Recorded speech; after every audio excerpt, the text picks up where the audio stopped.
Well, that one has got to be the highlights of what happened in the last edition of the Africa Cup of Nations, where Senegal, for the first time, they won the Africa Cup of Nations, defeating Egypt in post-match penalties. Can those scenes be repeated once again? Well, here to discuss much more of the Africa Cup of Nations is Tiras, Waiyaki and Salim Waziri. Salim, that's why I kick off with you here for this edition of the Africa 2023 preview. It is all about title contenders. From your side, can Senegal defend their title? I believe so. I believe so. Because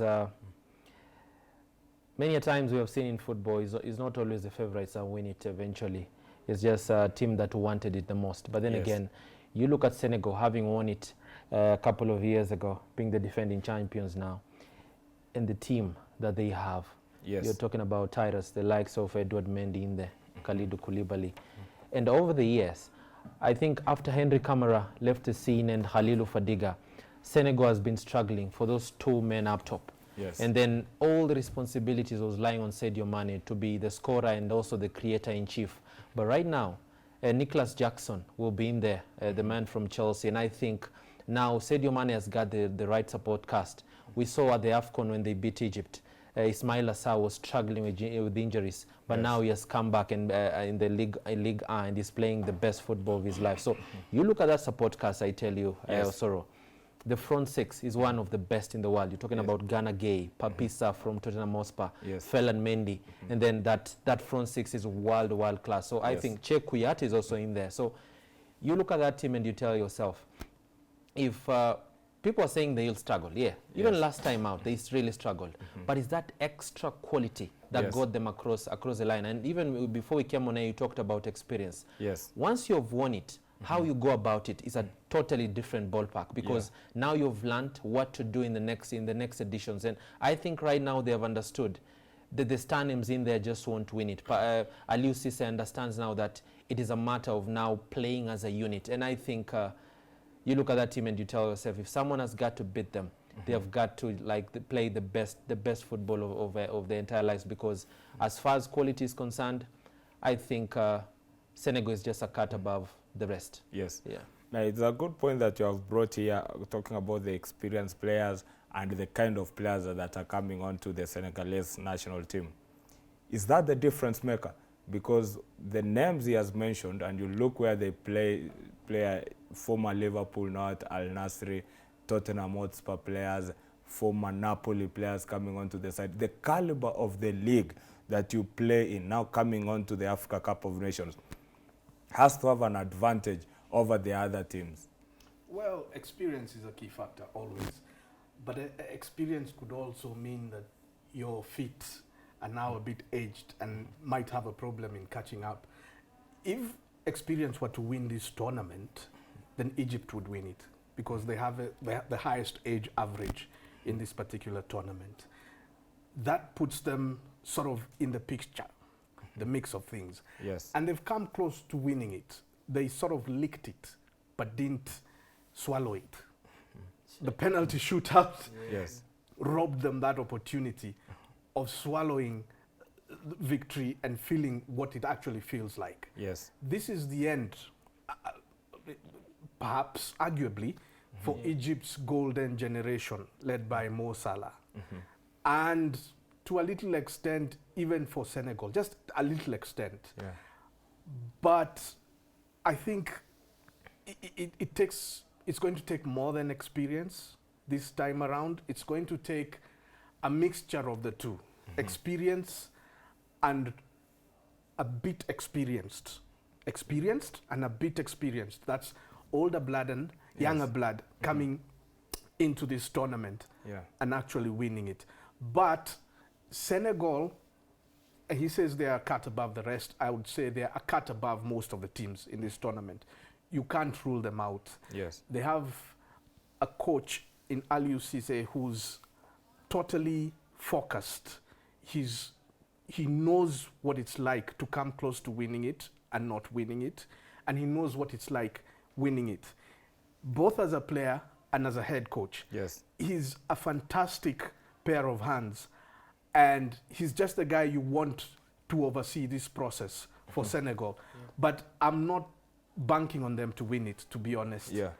I'm sort of tilting towards Morocco, but even that is not a sure bet. Yeah. This is the most unpredictable Africa Cup of Nations I've seen so far in my lifetime. It's very competitive.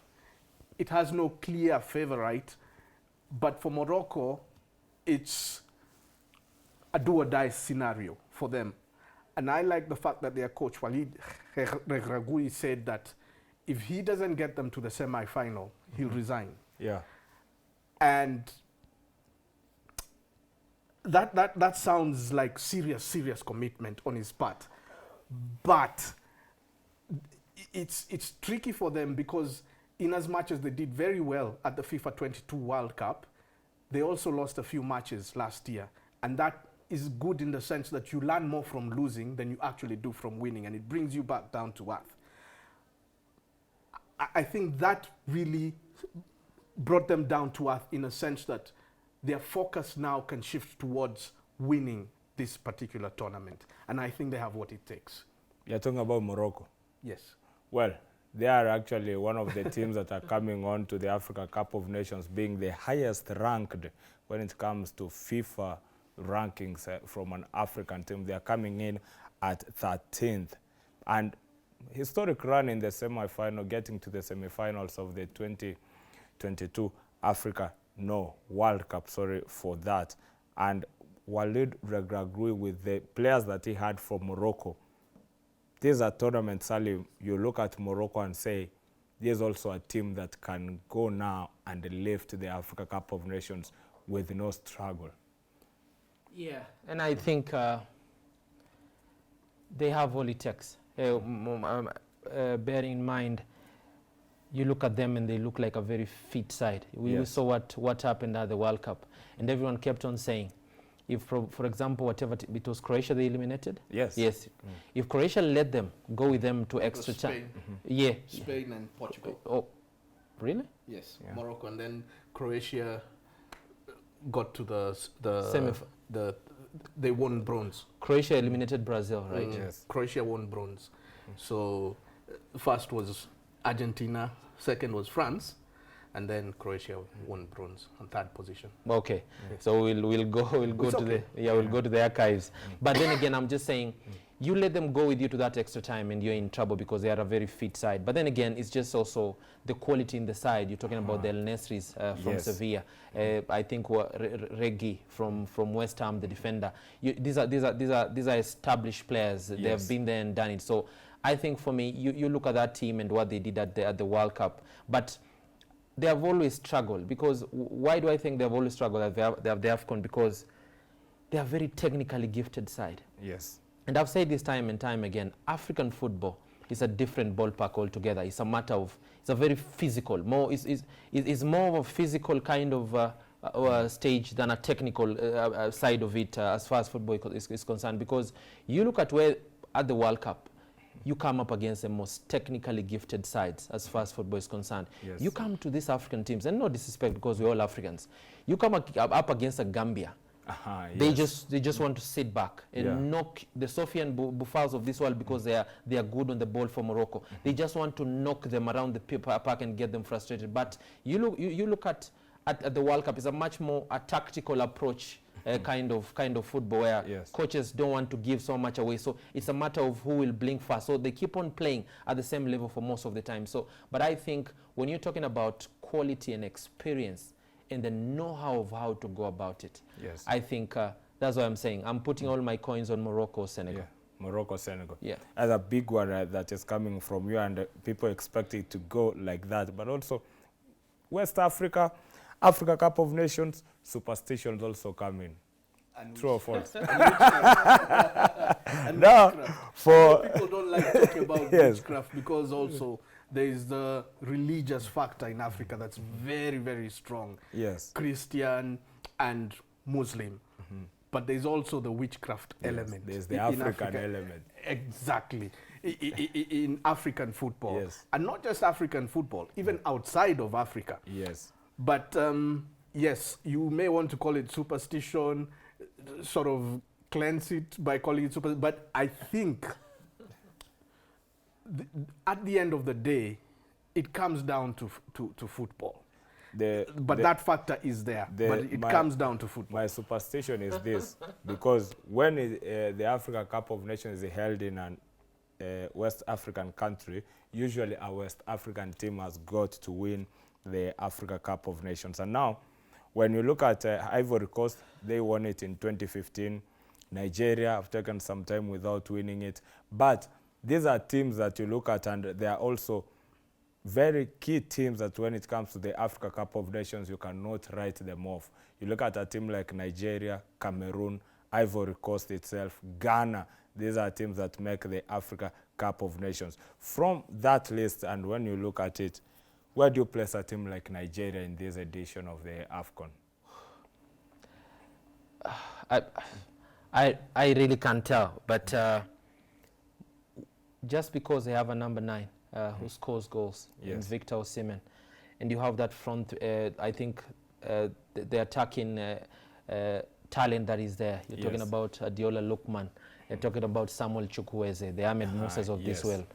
These are very, very gifted footballers. So sometimes forget about what might happen, because they have Alex Iwobi in there and a couple of players that I think might get Nigeria across the line. But for the fact that I think when you can have the wrong support cast, but you might just have one person in there that when the delivery is right, you'll take that chance. So for the fact that they have players who most of them are playing in Europe and have established themselves as household names in European football, I think Nigeria stand a chance. They might not go as far as the final, but I don't think they are pushovers. Over the years, we have seen what the Super Eagles have been able to achieve. They are not pushovers for anyone. So, in my opinion, they might not go as far as the semi-finals, but I think Victor Osimhen might just have something to say, because when you give him a chance, I think he will take it. He will take it. And then we've got a team like Ghana also coming on to the tournament. Chris Houghton, the coach of Ghana, did not name one of their best players in Thomas Partey, the Arsenal midfielder. He did not name him in the squad, but he still got also very good players that he brought onto the squad, young players. Andre Ayew making his 8th appearance in the Africa Cup of Nations.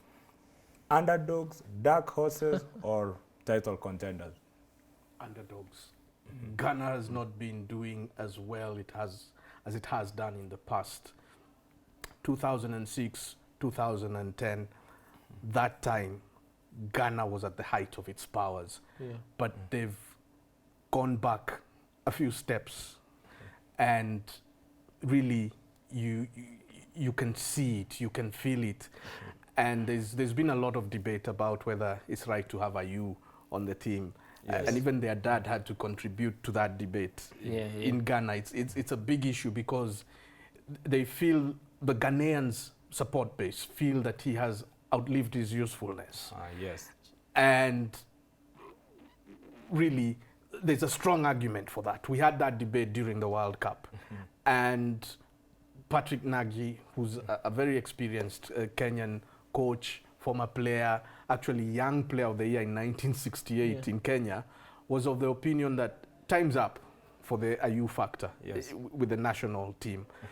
And yes, that argument was strong, and you can see it was a precursor to an argument that is now currently contributing to the Ghanaian national team debate in Ghana. So Ghana is a team that, for me, is more or less in transition, but transition to where? Because they haven't yet carved out the sort of identity that you can say they are transiting to.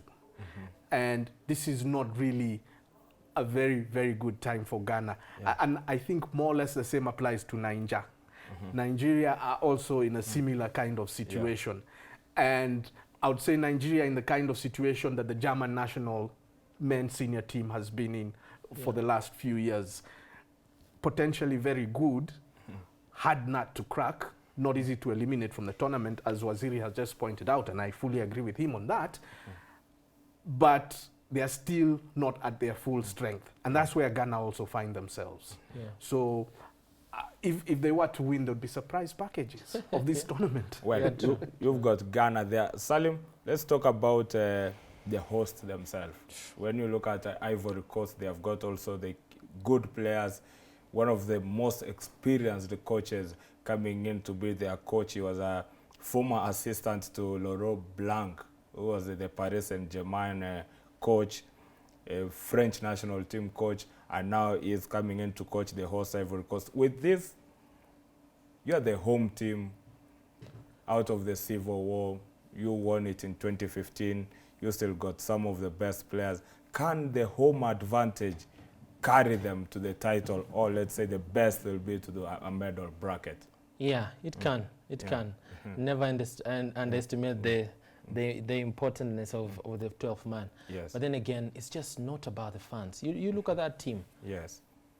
You look at that team, it's just as good as it gets. Yeah. And then for me, I want to talk about, there's a kid, the wonder kid from Monaco, I think it's called Winfred Singo. He has been scoring goals for fun at Monaco. And Yes. the story about him, he was born, I think, 7,000 kilometers north of Abidjan. So it's a very remote area. But he has defied all odds, and now he's playing in Monaco. He's a starter, scoring goals there in Ligue 1. And now he has been called up to the national team. Forget about this. Singo, I think, is a kid the Ivorians are looking much forward, looking to watching play. But then again, you've talked about, you just look at that team again. We go to it. Yes. I think Zaha and Sebastian Halle, and you're talking about Sangare, the midfielder from Nottingham Forest. I think it's a well-balanced team. Serge Aurier at right back is doing his thing still for Nottingham Forest. It's a very well-balanced team because, as you've said, don't be too in this tournament. Don't be too over-experienced and don't be under-experienced. Yeah. Just it's a matter of finding the right balance as a coach. And then again, Kolo Toure, I think, is assistant coach now at Ivory Coast. He's also a man who has been there and done it, so he understands the terrain better. So, in my opinion, I think they might not win it. Good point that you have brought in, because that might be the difference. Because in all these teams, when you look at them, and for me, when I was doing my research for the show, you look at teams, players and everything, but Ivory Coast stands out as the most experienced bench in this tournament. Talking about Kolo Toure being the assistant and Basse, being assistant to Basse, they come in as the best bench to prepare team for that tournament. Yeah, and Tiras said something. Yeah. It's advantage when you have people on the bench who have come closer to winning it, and really winning it. Yes. So they understand it better, because you look at most of these teams. Yeah, it's a formidable team. You look at Ghana. Mohamed Kudus is winning games for fun, single-handedly for West Ham. Yes. But the men on the bench really don't understand how to go about it or how to use him, because most people even have been saying in Ghana, yes, Andre you might have is the sunset years of his career, way past the sunset years of his career. Yes. But if you find a coach who knows how to use him, because I think at the World Cup, he brought Ghana back into the game against Portugal, the equalizer, I think, in my opinion. So I think you just have to know how to use him, because you look at Kolo Toure currently, he's saying, don't start Winfred Zaha because he gets frustrated many a times. What do you do now?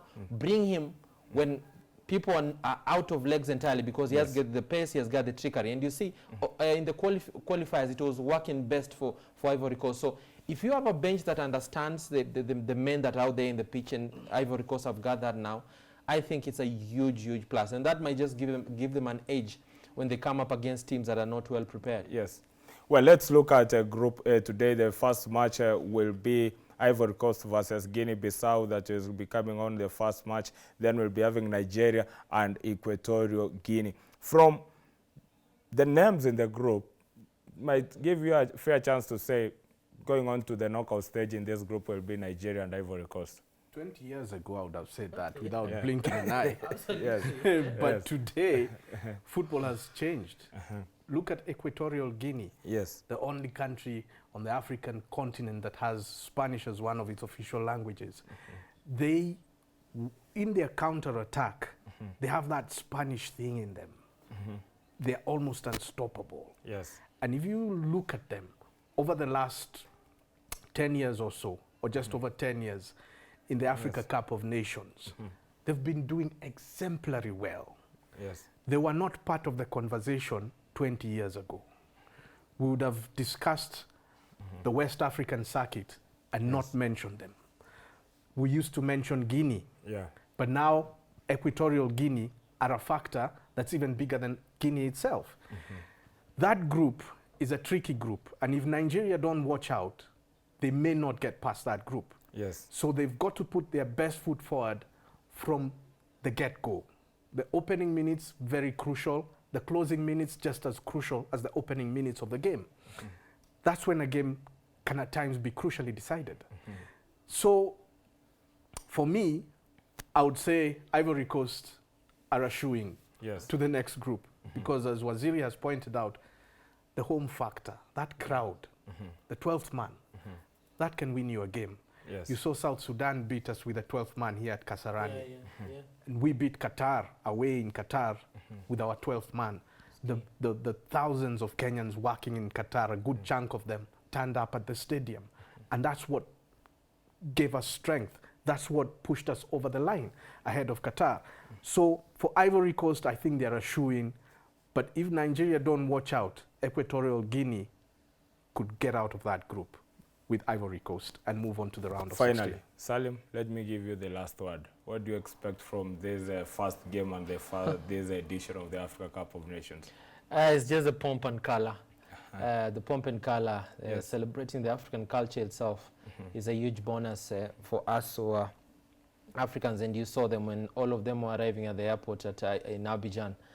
Everyone was donning their kaftan outfits, and that's a huge thing as far as Africans is concerned. But then again, I just can't wait. I can't wait to watch to watch Yves Bissouma and Victor Osimhen when they're doing their business, because Victor Osimhen, as good as he is, never scored an AFCON goal. So this might just be the stage for him to announce himself. Well, thanks a lot, Salim. Thanks, Tiras. That's where we come to the end of the touchline here this afternoon. For the fans of Fan Zone, please forgive us and give us another month of Africa Cup of Nations football. We'll be back with Fan Zone later on. But for now, let's cross over to a preview of the Africa Cup of Nations. Is the AFCON 2023 preview. We'll be watching some of the preparations as we wait for the opening ceremony and the first game of Ivory Coast and Guinea-Bissau. For everyone who has made this show a success, we say good afternoon. Enjoy the rest of your broadcast here on Y254. This is the Touchline.